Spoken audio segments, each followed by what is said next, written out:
You're listening to 17 Carat K-Pop. For more about this show, as well as my other podcast, How to Stan, visit 17caratkpop.weebly.com. There you'll find episode guides, as well as additional reading, more exclusive content, tons of great stuff.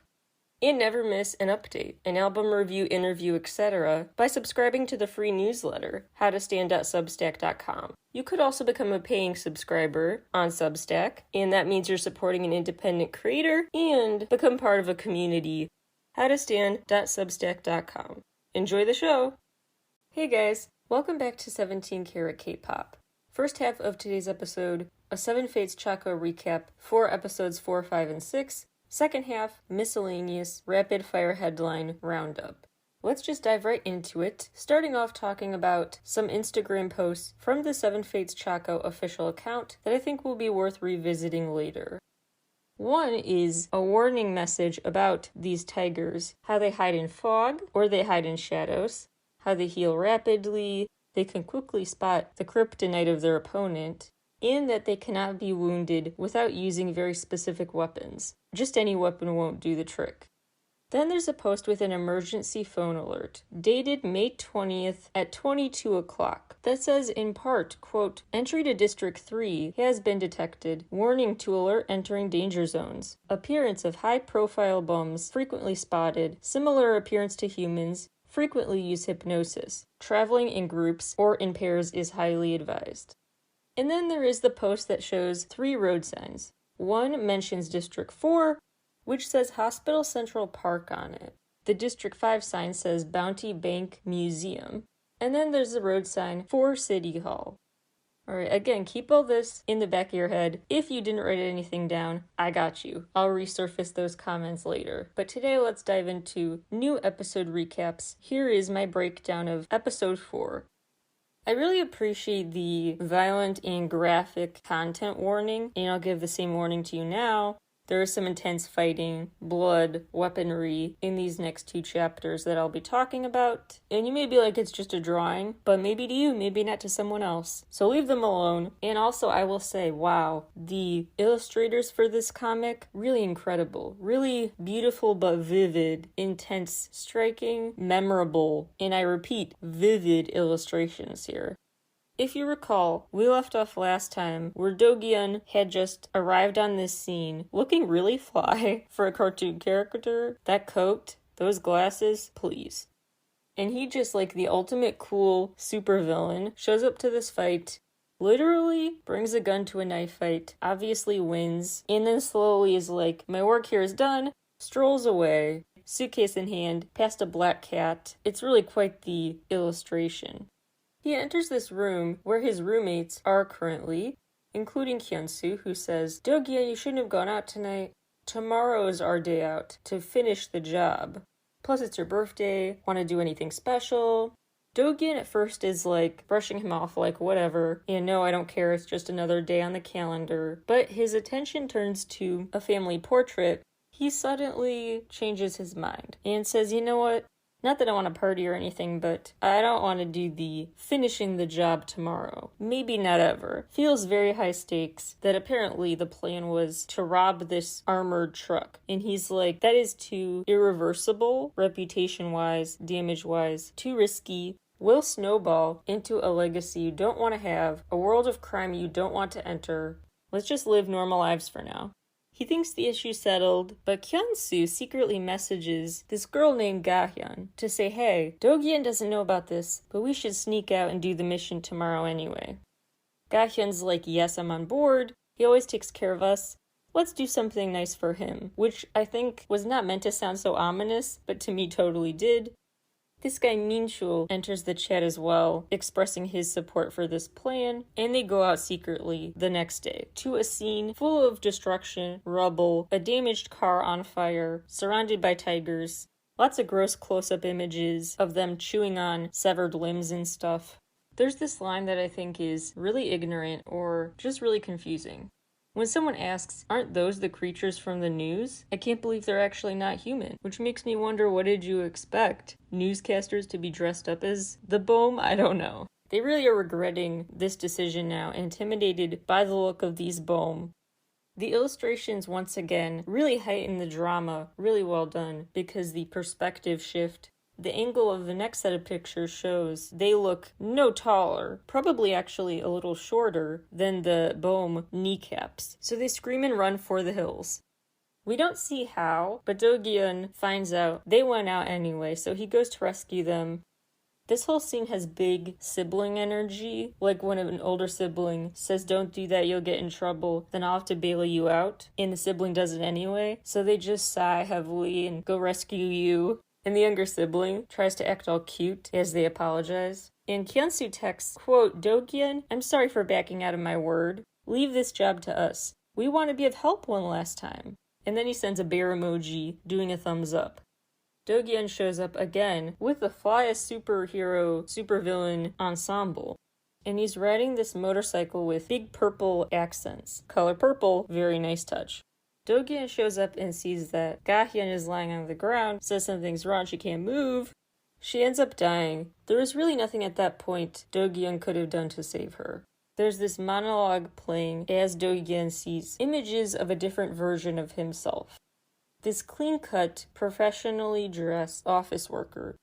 As the monologue says, quote, should have lived a clean life for all of you. I should have told you to put a stop to this shady life before it was too late. If I did, my birthday would have turned out differently. Forgive me for being a fool. Unquote.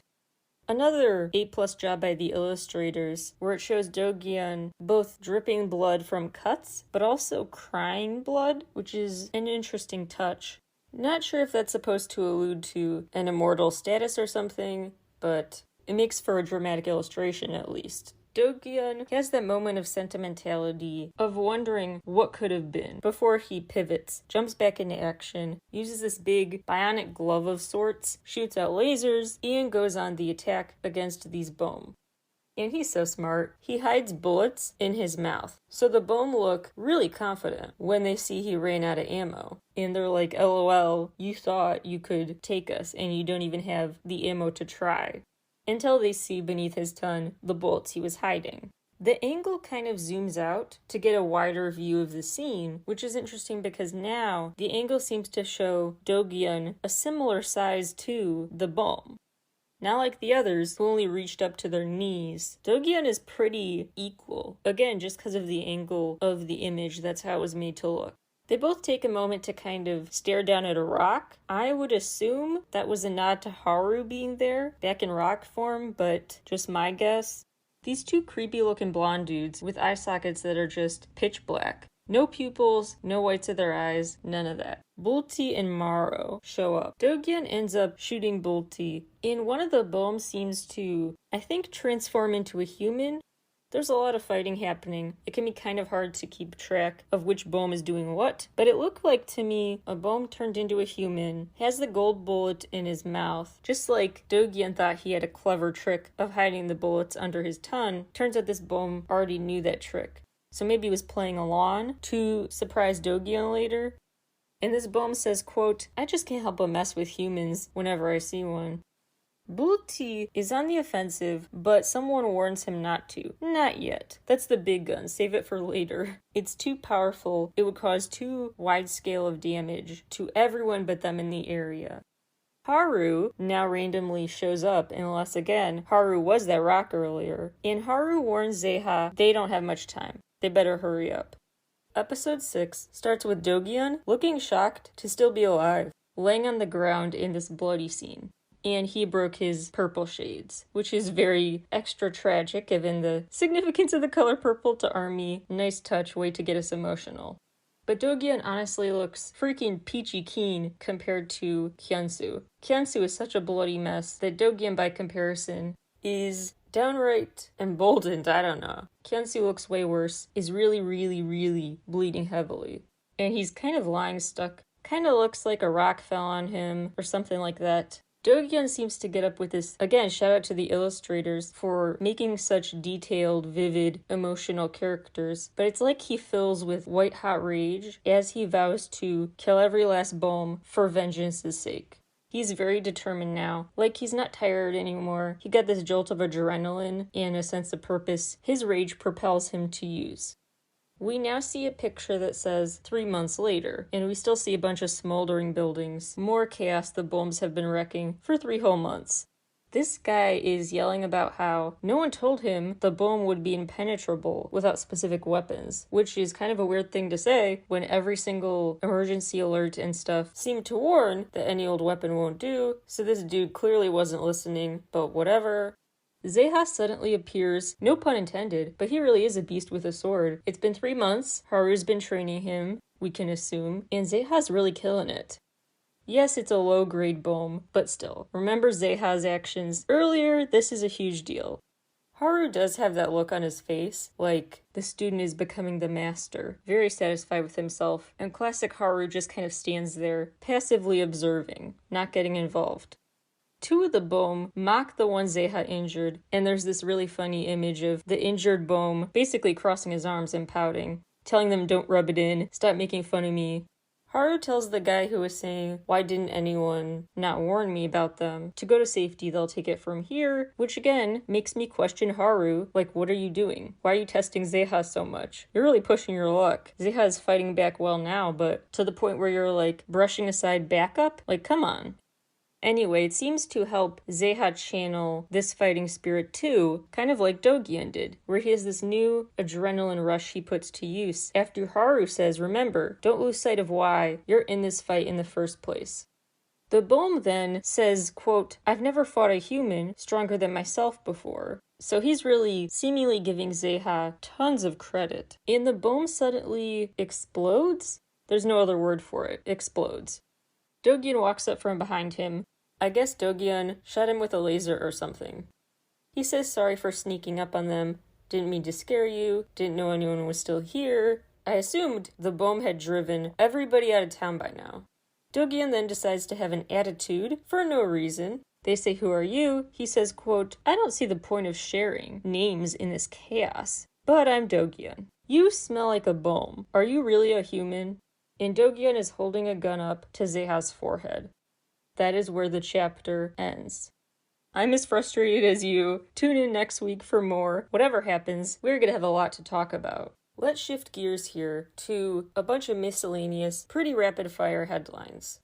So many idols continue to get COVID. Fast-changing situation, but as of recording time, since my last update, here's who's got it. Wanpil, 4 members of Just B, Jun Yeonhwa from CN Blue, everyone in Gravity, Wonwoo from 17, 3 members of 2AM, 3 members of ITZY, Park Woojin of AB6, Sunwoo from ENHYPEN, Gunwoo from T1419, Lee Ji-hoon, Kim Jungkook, V from BTS, San from ATEEZ, Eunkwon from B2B, Jinho from Pentagon, 2 members of WJSN, Siyun from Billy, Lee Sujin from Weekly, Hyojun from Oh My Girl, Niju from Lovelyz, Jessie, members of the group Tempest, who have yet to even debut, 2 members of Momoland, Kyuhyun from Super Junior, 4 members of DKB, Yeonjun from TXT, Woods, 2 members of NMIX, Haeyoon from Cherry Bullet, Miyeon from G-Idol, Kim Minju, and Dan from Kingdom. And due to this Omicron surge, travel restrictions, etc., in South Korea, the Grooveland Records Artist Tour, the one I'm hosting a giveaway for still, that is actually now postponed from March to May. Yes, the giveaway will still count. As of recording time, that's the case. If I hear an update about the giveaway from Studio PAV, I will of course let you know.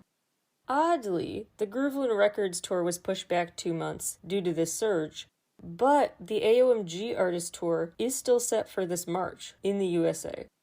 This tour starts March 18th at South by Southwest, so I guess that's why, because you can't postpone if your tour starts when South by Southwest does. Then it ends April 3rd in San Francisco.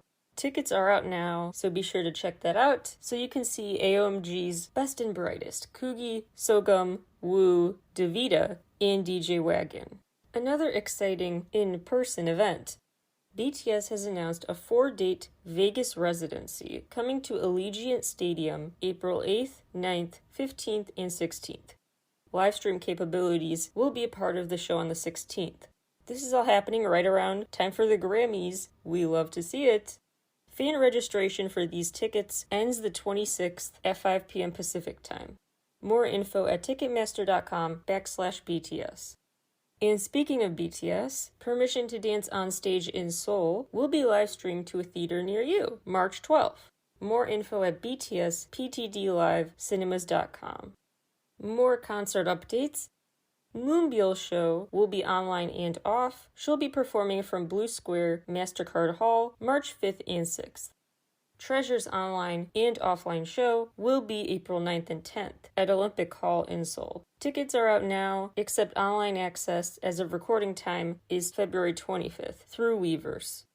Winner's first big group-wide online and offline show in 2 years is coming to Seoul's Olympic Hall, April 30th and May 1st. Tickets will be through the Weverse shop, and those go on sale March 8th, 2 p.m. Korean time. The show itself, on April 30th and May 1st, starts at 5 p.m. Korean time. Then there's Red Velvet's live stream show, ahead of an exciting comeback, at South Korea's Olympic Handball Stadium. The March 20th show also has a live stream option via Beyond Live. This show is the 19th and 20th of March, the general sale starting, as of recording time, tomorrow the 25th. ITZY's rescheduled fan meeting due to COVID cases is still happening and streaming via Beyond Live. From Seoul's Yes24 Hall, April 9th, 5 p.m. Korean time. Yu-Gi-Um! Is coming to Germany, May 5th, 7th, and 8th. Ticket info at tix.to/Yu-Gi-Um! Germany. MC&D is coming to Europe, starting April 9th through the 17th. They'll be in the UK, Hungary, Germany, France, Switzerland, and France a second time. More info is at overlook-events.com. Twice has announced their USA tour is going to keep going on as scheduled, but all of the corresponding promotional activities, meet and greets, etc. they had planned have been canceled, so that at least they can complete the tour without COVID-related hiccups. Less likely, anyway. Really curious what those meet and greets, how far-reaching across the country they were, everything about what they had planned. Hopefully we find out someday and they reschedule. Maybe even just come back and do fan meetings as a separate non-concert tour. You never know. Carat Land 17's fan meeting is finally back, March 25th through 27th. And the 27th is the one that will have a live stream option. Head to Weverse for more info on that. One Ok Rock and CL are some of the icons scheduled to be a part of Summer Sonic 2022 in Tokyo, August 20th and 21st. Also on the lineup, Post Malone, The 1975, Megan Thee Stallion, Young Blood. It's going to be huge. Excited to see One Ok Rock there. And speaking of my J-Rock faves, girl group Bandmade will perform at Aftershock Festival, October 9th. The last day is where it's at, with Foo Fighters, Bring Me the Horizon, and Bandmade. Come on, it's all there. Queendom Season 2 is still coming March 31st, and the contestants this year have been revealed. They will include Vivis, Luna, Brave Girls, WJSN, Kepler, and Hyolyn. Denise has officially left Secret Number after her contract ended. Top has left YG Entertainment after 16 years with them. Reportedly, he's still going to promote with Big Bang when needed, but he's not really a part of the company. And I know everyone's so excited to hear Big Bang is supposed to come back this spring, but please remember this is YG we're talking about. Take a predicted time, add like 3 or 4 months. So probably summer, not spring. That's just the YG way. Hope I'm wrong, we'll see. Kino from Pentagon has joined Instagram. Yuna from ITZY finally graduated high school. Big congrats for that. Yewon from Pentagon is going on a hiatus due to back problems. Luna's Chu is also on hiatus for unspecified health issues, as is Jinjin from Astro, and Jihoon from Fromis9. P.O. from Block B is enlisting in the Marine Corps soon. Wonpil is enlisting in the Navy. But on the bright side, Suho is discharged, and Byungwon from Ace, he's enlisting in April, but he will with a special prestige. He's joining KAT USA. Stands for Korean Augmentation Troops. CAT USA is harder to get into. It requires a certain level of English fluency to be accepted. And he's only the second K-pop idol, right after Young K, to ever join CAT USA. Yeonbin and Insun are both going to enlist this March. Lots of exciting news lately for Ji-yeon from T-ara. She's engaged to a professional baseball player, and she signed with a new agency, A&B Group. Also congrats to Truist of GB9, who announced he's getting married. And congrats to Gummy from Crayon Pop, expecting her second child. Play'em Entertainment and Creaker have merged under CHAKHO. And so now, A-Pink, The Boys, Weekly, they're all under the same agency.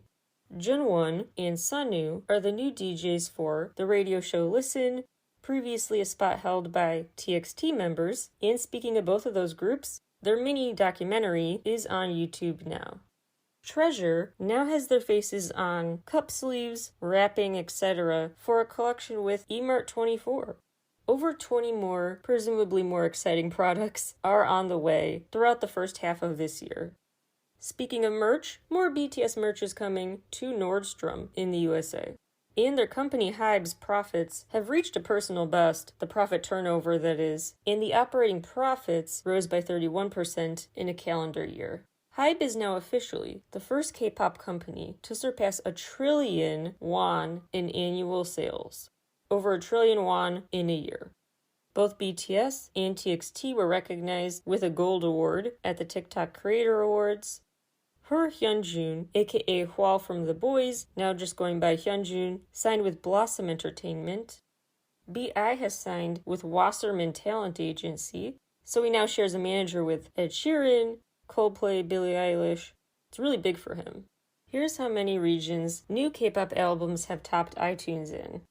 Wonpil's new album, Filmography, and Wonho's Obsession both topped iTunes in 10 regions.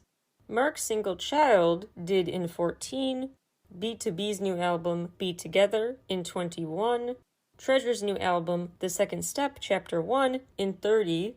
Side note, it's also sold over 700,000 copies so far, and Jikajin really reached a high view count in record time for them. The previous record of fastest to reach 20 million views was 15 days, now it's 2 days. Taeyeon's new album I Envy You topped iTunes in 21 regions, and the 7Fates CHAKHO OST in 93. Plus, it became the first ever Korean OST to enter the UK official singles chart. Taeyeon continues to reach some exciting social media milestones. 8 million Instagram followers, 420,000 SoundCloud followers, and 2.5 million monthly Spotify listeners. Twice have now become the fastest Korean act to reach 4 billion with a B Spotify streams, and Hyphen's album Dimension Answer has officially been certified gold in Japan. And view count milestone time.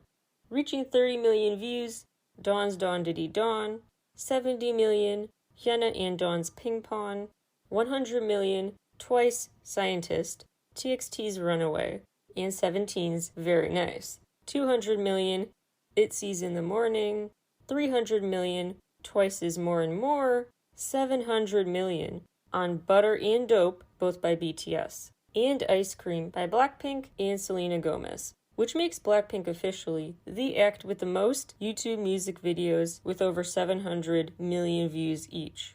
Plus, their How You Like That Dance performance video surpassed 1 billion views. Lastly, your action item of the day. If you tend to buy Girl Scout cookies this time of the year, this is your reminder to please get them from Troop 6000, or maybe there's a local version near you. Troop 6000 is all girls from New York City's homeless shelters. Buy from Troop 6000. Thank you guys so much for listening, and I will talk to you all again with a really fun Guess the Song episode and my Best of the Month recap, other exciting stuff. I've got a lot up my sleeve, so stay tuned, turn on notifications, get ready. Lots in store. Talk to you all again soon. Bye, everyone.